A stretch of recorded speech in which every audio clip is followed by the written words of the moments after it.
Bismillahirrahmanirrahim. Assalamualaikum warahmatullahi wabarakatuh. Waalaikumsalam warahmatullahi wabarakatuh. Alhamdulillah kembali lagi di kajian pemikiran bersama Ustadz Azhar di channel YouTube Pesantren Syifa Muhammadiyah Bantul. Ya, kali ini kita bersama Ustadz Azhar. Bagaimana kabar Ustadz? Alhamdulillah sehat, Mbak Adin sehat. Alhamdulillah sehat Ustadz.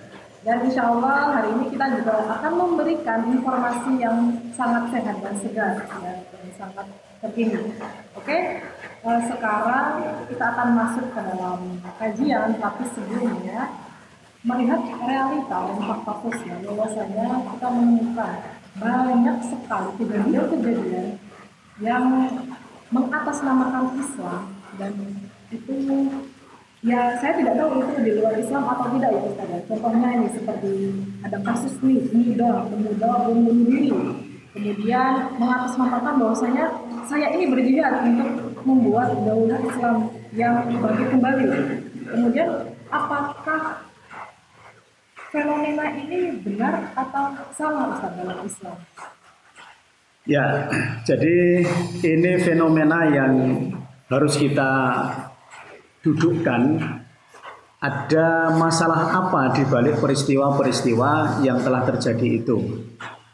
Jadi tadi Mbak Arin sudah menyebutkan misalnya banyaknya pemuda-pemuda kita pada usia produktif tentunya yang kemudian mereka mungkin ya salah memahami konsep bernegara sehingga sampai melakukan yang mereka namakan dengan bom syahid atau menjemput bidadari ya.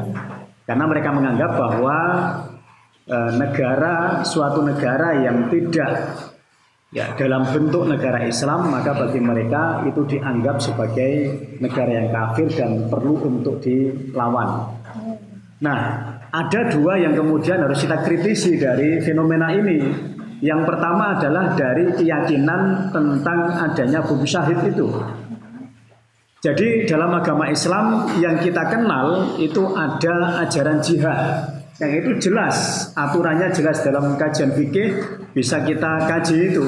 Bahwa jihad itu dia adalah bisa kita tempuh, kita lakukan ketika memang ya umat Islam itu terzolimi, ya diperangi oleh orang-orang kafir yang disebut dengan kafir harbi, yaitu orang kafir yang memang memerangi kita dan memang sudah terjadi peperangan, ya maka kemudian ada ajaran jihad itu.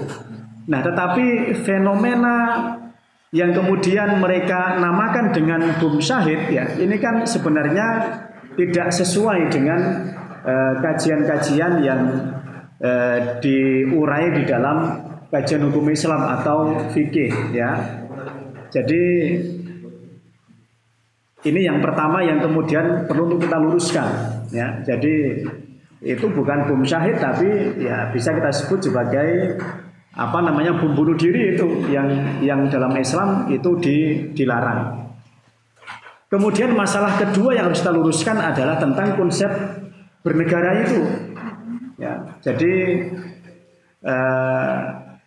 dalam konsep bernegara itu, ya kalau kita kaji di dalam kajian fikih itu, konsep bernegara, ya atau ranah politik itu kan ranahnya adalah ranah muamalah duniawiyah.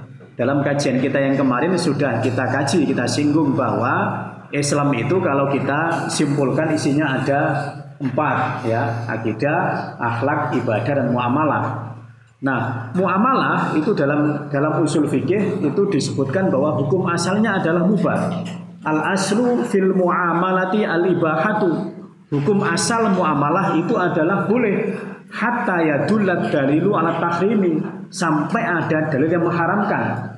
Artinya bahwa ranah politik ya, ranah untuk mengatur sebuah negara itu adalah ranah muamalah duniawiyah yang hukum asalnya adalah mubah, boleh dikembangkan, tidak harus sama dengan zaman Nabi dahulu ya. Sehingga yang terpenting adalah ketika bentuk sebuah negara ya, kemudian sistem sebuah negara itu tidak melanggar syarat Islam, maka yaitu boleh-boleh saja, ya, tidak harus dalam bentuk negara Islam. Yang kemudian tadi ada pemahaman yang salah bahwa kalau negara itu tidak dalam bentuk negara Islam, maka kemudian disebut dengan negara bersistem kafir yang harus diperangi, sehingga kemudian terjadi banyak aksi-aksi pengeboman yang sebenarnya itu dalam Islam ya tidak diajarkan. Ya, tapi ya Ustadz, ketika kita melihat realitas sosial sendiri ya Ustadz, di Indonesia sendiri banyak sekali gerakan separatis dan pergerakan radikalis yang mereka bisa mendoktrin gitu, bisa mendoktrin kemudian bisa menggait banyak kaum muslim yang benar-benar untuk berjuang berizah untuk menegakkan daulah Islam di Indonesia sendiri. Bagaimana ini Ustaz menyikapi ada fenomena-fenomena ini? Ya, memang banyak gerakan-gerakan yang kemudian ini memang harus kita waspadai. Jadi misal ambillah contoh misalnya dulu ya, ketika zaman prakemerdekaan itu sudah ada namanya gerakan NII, Negara Islam Indonesia, yang mereka juga meyakini bahwa bentuk negara itu harus negara Islam bagi mereka. Kalau tidak bentuknya negara Islam, maka bagi mereka itu adalah negara kafir yang harus dilawan. Maka misalnya di antara keyakinan mereka yang juga kurang pas, yang salah itu adalah bahwa selama belum ya terbentuk negara Islam, maka berarti masih ada pada periode Mekah. Ya, karena dulu zaman Nabi dan para sahabat itu kan berjaya, kemudian Nabi memimpin sebuah pemerintahan kan di Madinah. Nah, maka bagi mereka ketika belum ya terbentuk negara Islam, maka masih ada pada periode Mekah itu.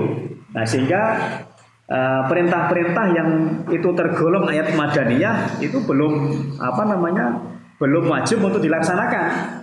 Nah, ini salah satu contoh dari kesalahpahaman yang ada di NII, ya, salah satu gerakan yang kemudian menamakan diri sebagai negara Islam Indonesia. Contoh lain misalnya ya, gerakan ISIS. Nah, kalau kita lihat ISIS ini itu kan sangat tidak mencerminkan sebagai sebuah gerakan yang berintikan pada ajaran Islam. Coba kalau kita lihat ya di di media-media itu ya.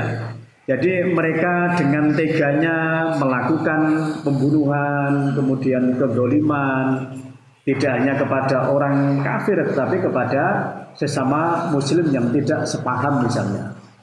Nah, padahal Islam kan ya tidak pernah mengajarkan kekerasan seperti itu. Kalau kita lihat dulu zaman Nabi ya dan para sahabat ya, ketika di Madinah misalnya, itu kan sekian banyak peperangan itu kan terjadi karena orang-orang kafir menyalahi janji. Jadi contoh salah satu kasus misalnya ketika peristiwa Fathul Mekah. Ya, ketika Nabi Muhammad sudah berhasil membentuk kekuatan di Madinah, Madinah sudah maju luar biasa.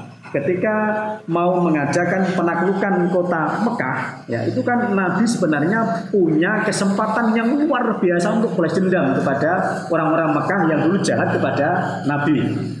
Ya toh? Dalam sejarahnya kenapa Nabi sampai hijrah? Itu kan karena ya jangankan untuk ibadah, untuk makan saja Nabi sudah sempat diembargo secara ekonomi itu. Bahkan terakhir sampai Nabi pernah sampai direncanakan dibunuh. Nah, artinya ketika Nabi Muhammad dan para sahabat itu kembali ke Mekah untuk menaklukkan Mekah, itu kan Nabi Muhammad sebenarnya ya itu punya kesempatan yang luar biasa untuk berdendam, tetapi Nabi tidak menempuh itu. Nabi membebaskan yang mau ikut Islam disilakan, yang tidak mau ikut ya dipersilakan. Yang penting mereka tidak memusuhi umat Islam di situ. Maka kemudian ada istilah kafir harbi, yaitu orang kafir yang memerangi umat Islam yang harus diperangi karena mereka memerangi. Tapi ada kafir dhimmi, orang kafir yang dia tidak memerangi dan dia hidup ya bersama dengan umat Islam. Maka mereka dilindungi sebagaimana Nabi dan para sahabat melindungi umat Islam. Nah, jadi ada contoh yang sudah luar biasa. Jadi Islam itu ya jangankan kepada sesama muslim, kepada orang kafir saja ya itu juga melindungi kalau dia tidak kafir harbi tadi. Ya. Oh ya. Berarti memang sudah jelas ya ketika Islam itu sudah menempatkan di mana porsinya ya Ustaz. Ya. Porsinya bahwasanya sudah Islam itu menempatkan kafir harbi dan zimmi pada porsinya sendiri-sendiri. Nah, sekarang kita kembali nih Ustaz di pembahasan mengenai pemikiran Muhammadiyah sendiri. Ya. Bagaimana konsep Muhammadiyah sendiri dalam bermuamalah khususnya bernegara Ustaz? Apakah mengikuti pandangan yang mari kita membuat daulah Islamiyah ataupun bagaimana Ustaz? Ya, kalau kita lihat ya di sekian banyak keputusan resmi Muhammadiyah, termasuk misalnya dalam konsep Darul Ahdi Wasyahadah, yang itu adalah salah satu keputusan resmi Muhammadiyah di dalam konsep bernegaranya, bahwa Muhammadiyah meyakini bahwa urusan untuk menata sebuah negara itu masuknya ranah muamalah. Yang tadi sudah kita singgung bahwa ranah muamalah itu hukum asalnya adalah mubah, boleh. Artinya kalaupun kita yakini dahulu di zaman Nabi itu adalah adanya negara Islam misalnya ya, itu kita yakini itu, walaupun itu masih debatable ya. Kemudian yang kedua, kita yakini bahwa di zaman Rasul itu menggunakan sistem khilafah. Artinya kalau ranah konsep bernegara ini kita masukkan di ranah muamalah, maka ya tidak harus sama dengan Nabi dahulu. Yang terpenting adalah konsep bernegara yang kita yakini kita bentuk sekarang ini itu tidak menyalahi syarat Islam itu. Nah, maka yang dituju oleh Muhammadiyah itu adalah Islamic Society.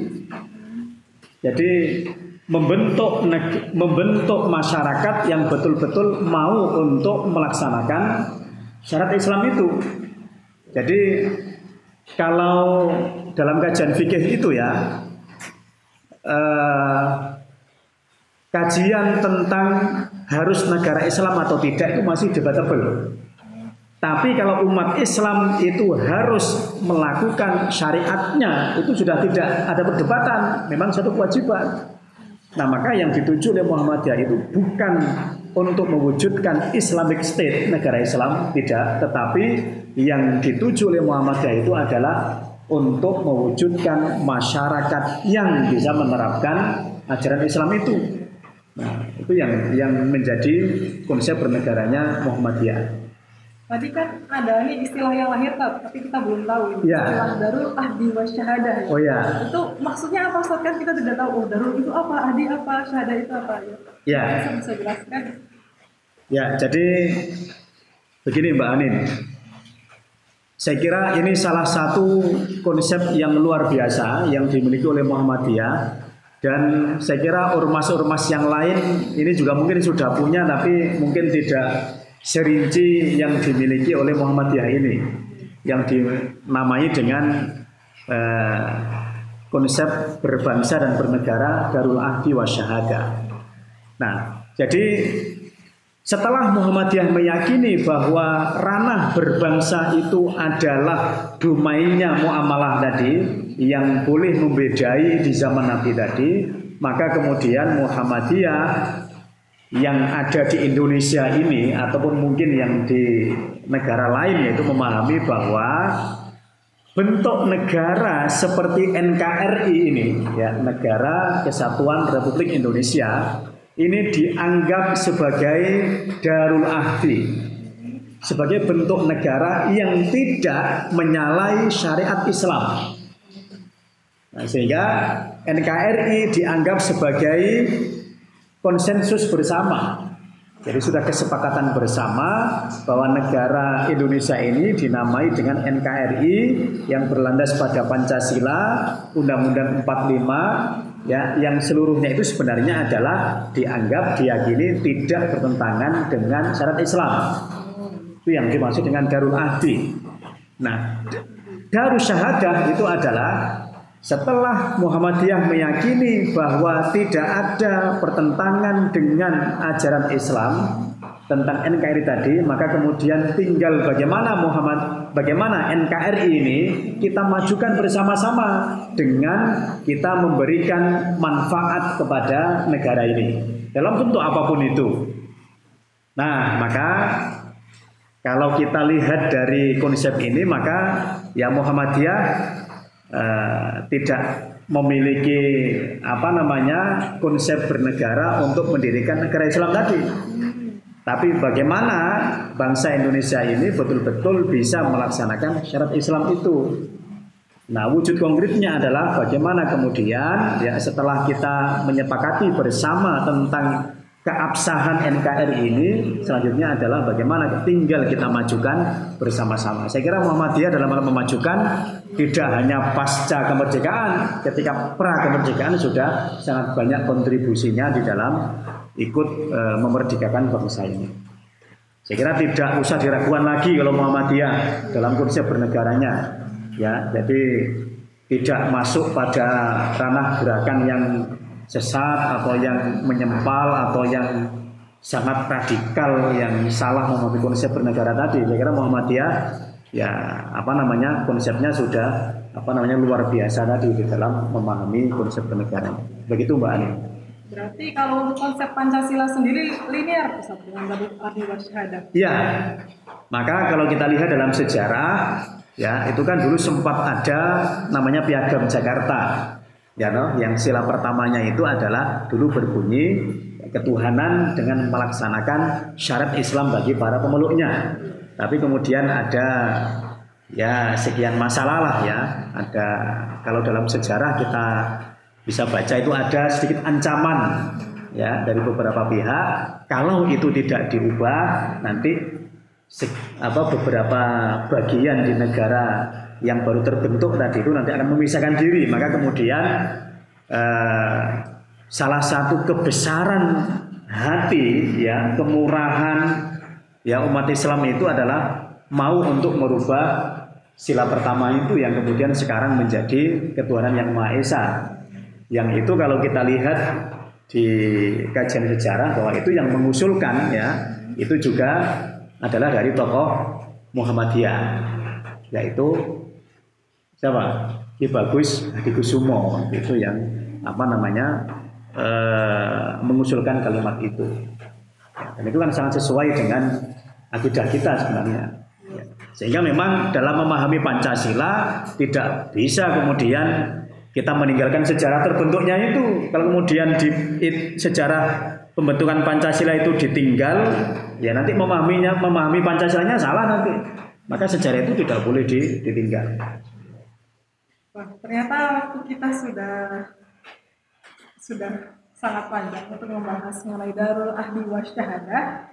Ya Ustadz, mungkin lain kali kita akan membahas mengenai pemikiran-pemikiran lain, pembahasan kajian pemikiran lain yang mungkin berkaitan dengan konsep-konsep negara ataupun bisa kita bahas konsep-konsep lainnya. Ya, terima kasih Mbak Ani. Ya, terima kasih Ustadz telah memberikan materi yang sangat berat mungkin, tapi insya Allah mudah dinikmati oleh penonton semua. Ya, oke.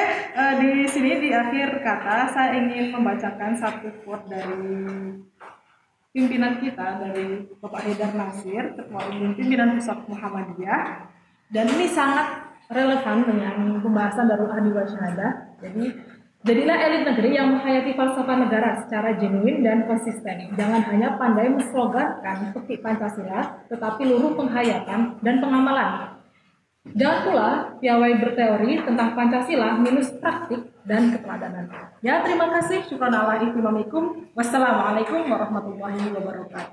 Waalaikumsalam warahmatullahi wabarakatuh.